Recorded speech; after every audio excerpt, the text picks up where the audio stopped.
This is GM Word of the Week, and I'm Fiddleback. Lost Episode 5.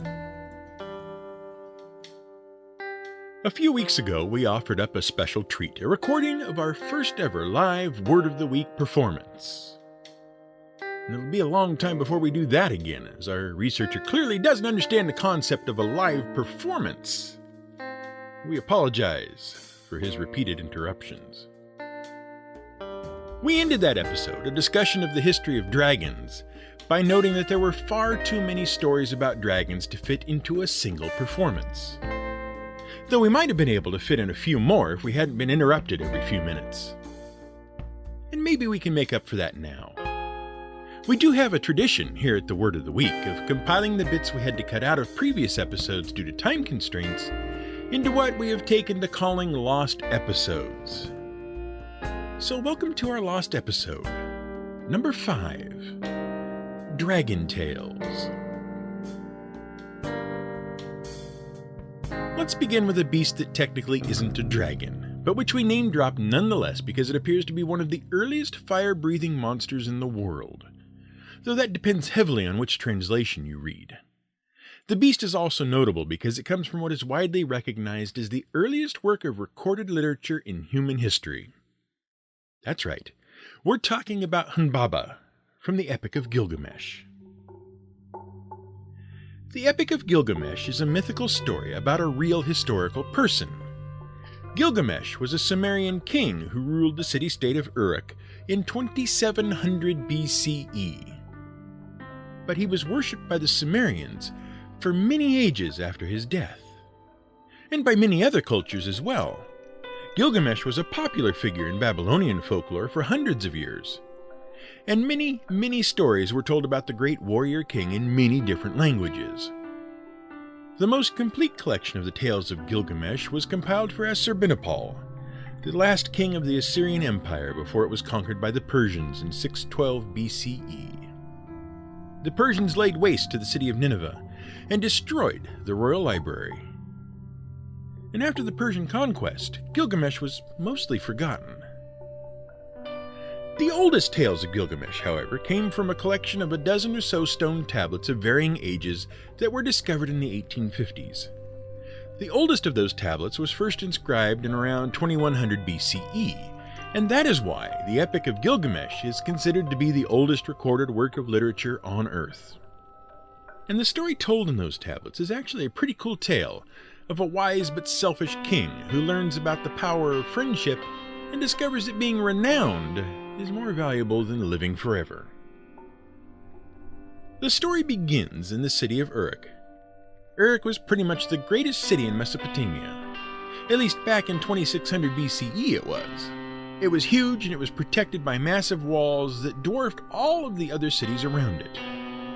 Estimates suggest that at its height, it had between 50 and 100,000 residents and covered 2 square miles. And the city was the pride of its king, the demigod Gilgamesh. According to myth, Gilgamesh was 2/3 god and 1/3 mortal. We're not sure how that was measured, but it doesn't matter. What does matter was that by virtue of his partial divinity, Gilgamesh was the strongest and most powerful warrior in the world. At least until the gods created some competition. See, Gilgamesh wasn't the worst king in the world, but he did have some bad habits. Gilgamesh liked the ladies. A lot. And as the king, he claimed that it was his right to join every married couple on their honeymoon. And we don't mean join as in marry them. And while we don't want to get too graphic, we have to be clear about what Gilgamesh meant. He meant that he got to have the first turn in the bed in the honeymoon suite. With the bride, if you take our meaning. But that's not all. Gilgamesh was also into sports, almost as much as he was into the ladies.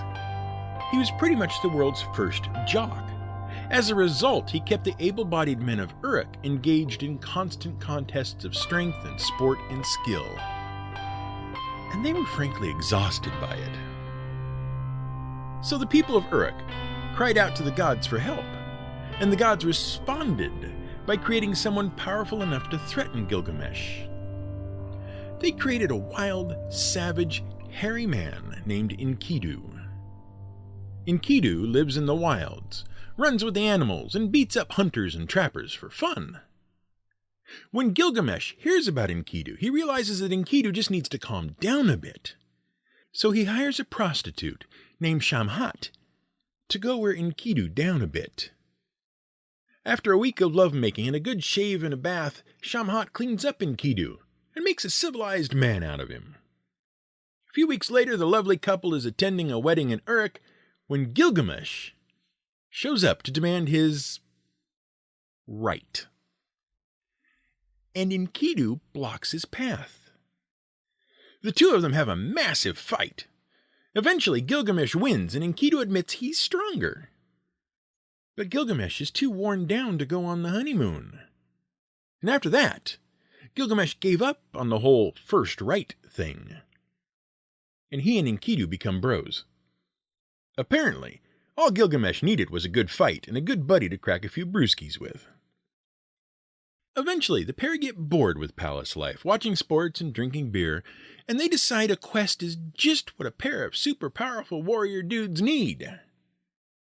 They hear about this massive monster called Hunbaba, who lives in the cedar forest beyond the mountains at the end of the world. And they decide to head off and kill the thing. Because it's a monster. Along the trip, they hear a lot of stories about how terrible Hunbaba is. He has the claws of a lion. His body is covered in multiple invincible spiked hides. He has the horns of a bull. His tail and phallus are made of snakes, and his breath is made of fire. And Gilgamesh keeps having nightmares about being crushed under mountains and being burned alive, and about his buddy Inkidu being suspiciously still and cold in bed. And Inkidu insists these are all good omens. Somehow. The pair reaches the cedar forest and confronts Hunbaba. For some reason, Hunbaba is only wearing one of his 7 invincible skins. And the sun god, Shamash, sends 13 magic winds to paralyze Hunbaba. And the pair manages to beat Hunbaba, whereupon the vicious monster starts begging for its life. And that's because Hunbaba wasn't actually a bad monster. He was a guardian. Enlil, the king of the gods, created him to guard the forest. And considering we're talking about the Middle East here, there weren't a hell of a lot of forests to guard. So it probably needed a guardian. Hunbaba starts to win Gilgamesh over, but suddenly Inkidu appeals to his buddy to just kill the monster. Gilgamesh does, and Hunbaba curses Inkidu with his dying breath.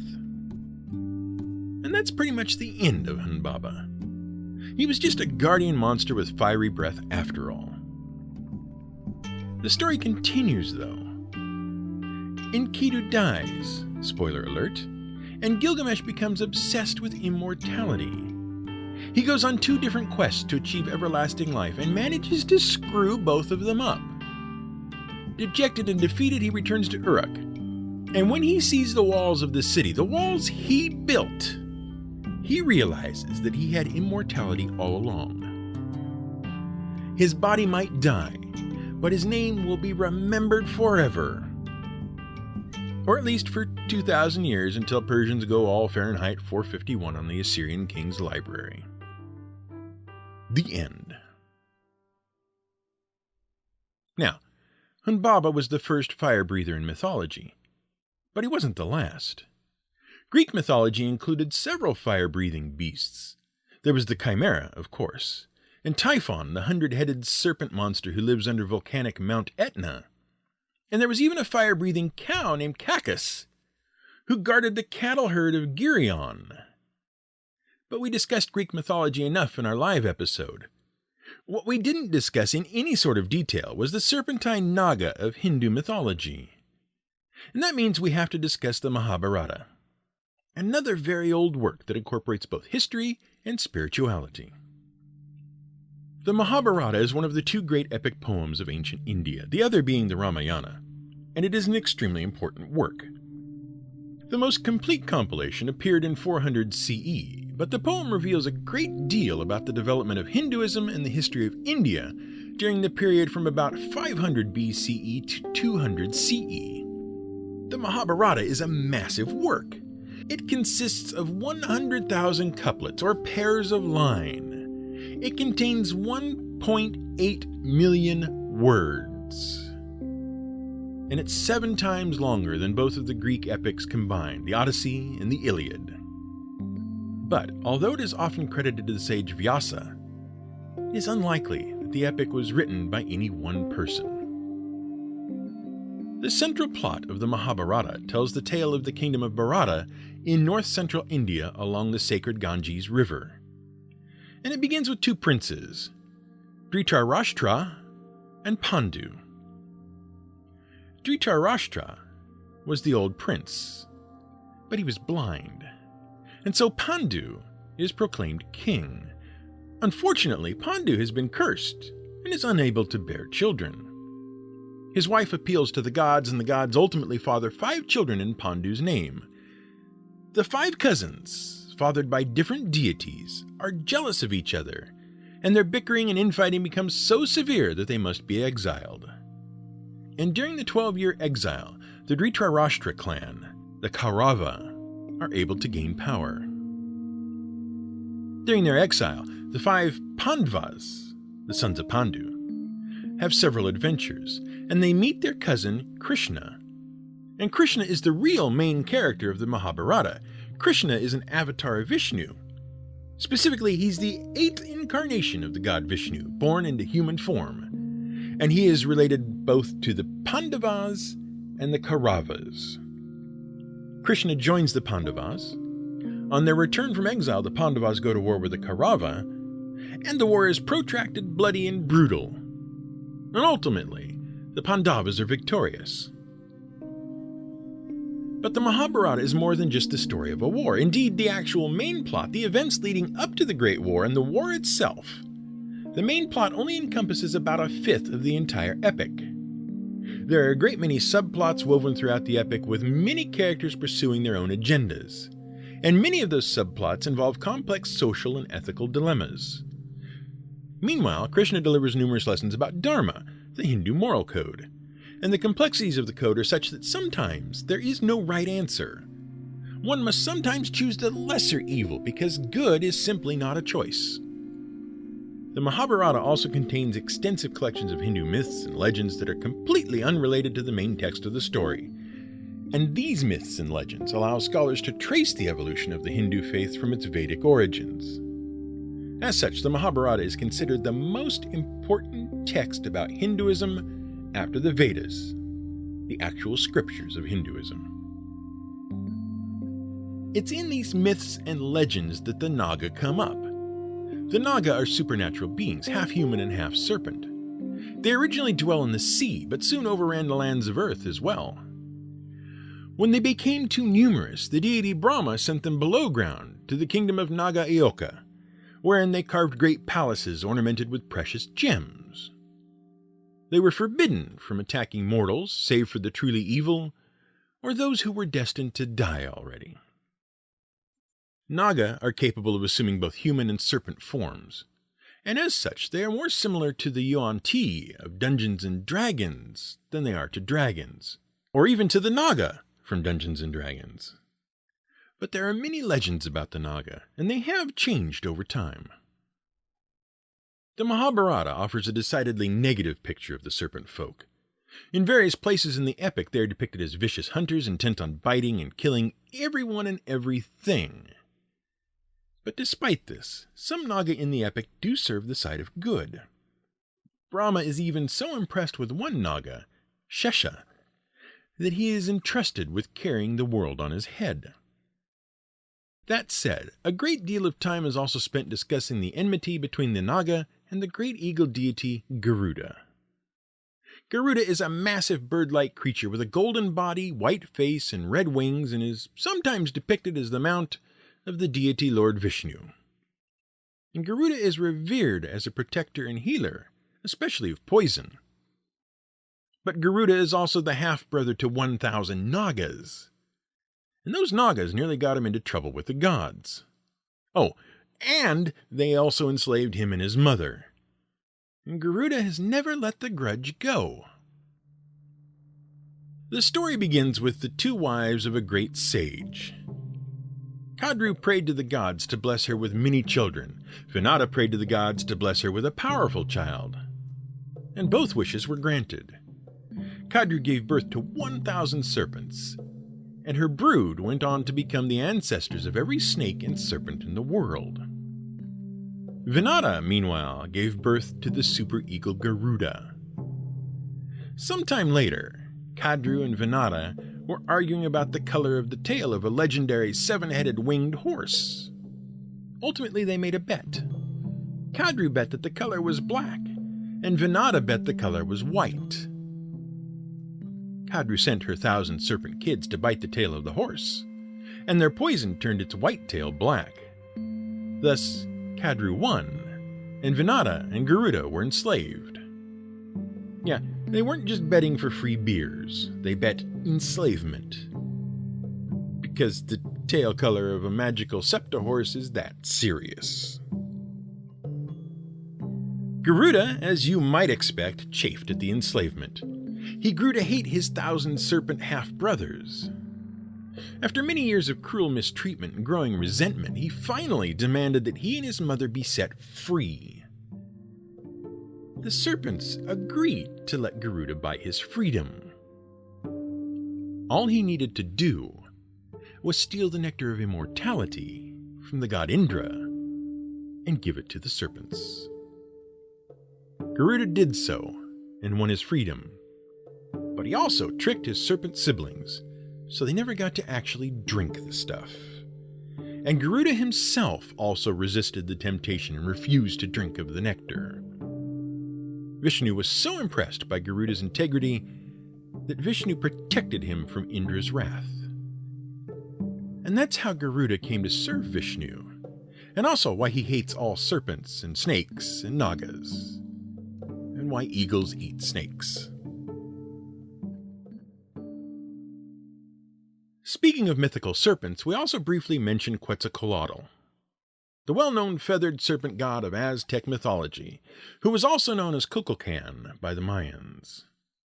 Quetzalcoatl is an interesting figure, not just for his mythology, but for how his mythology may also serve as a historical record of the people who worshipped him.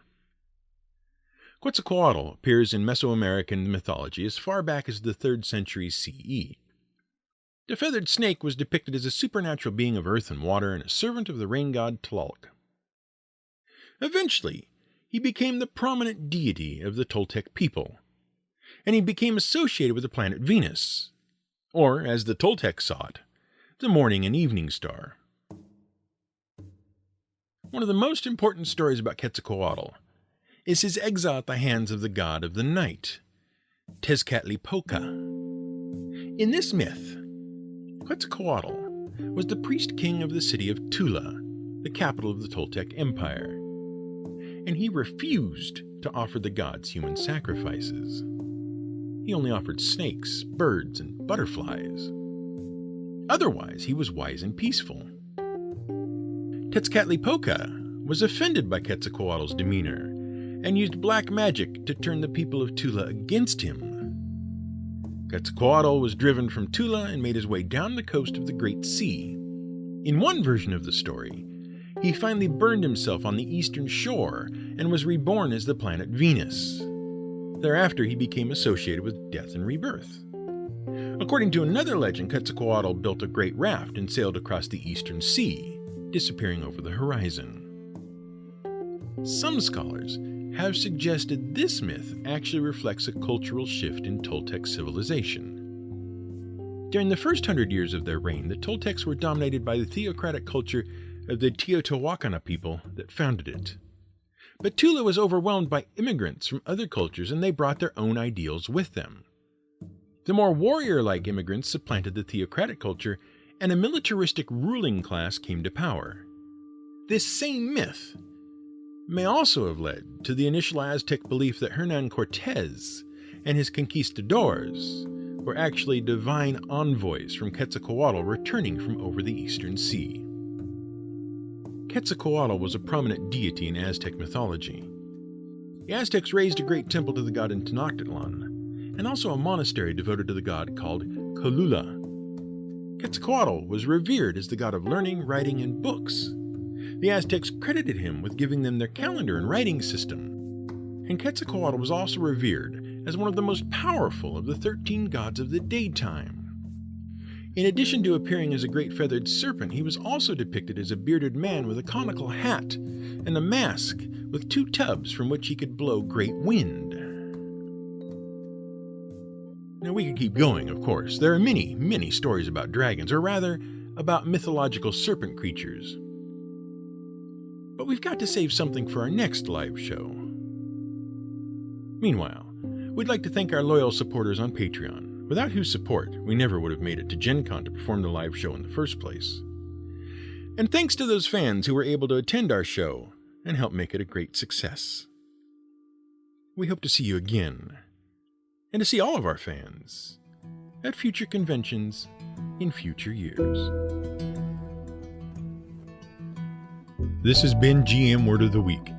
It's written and researched by The Angry GM and produced by me, Fiddleback.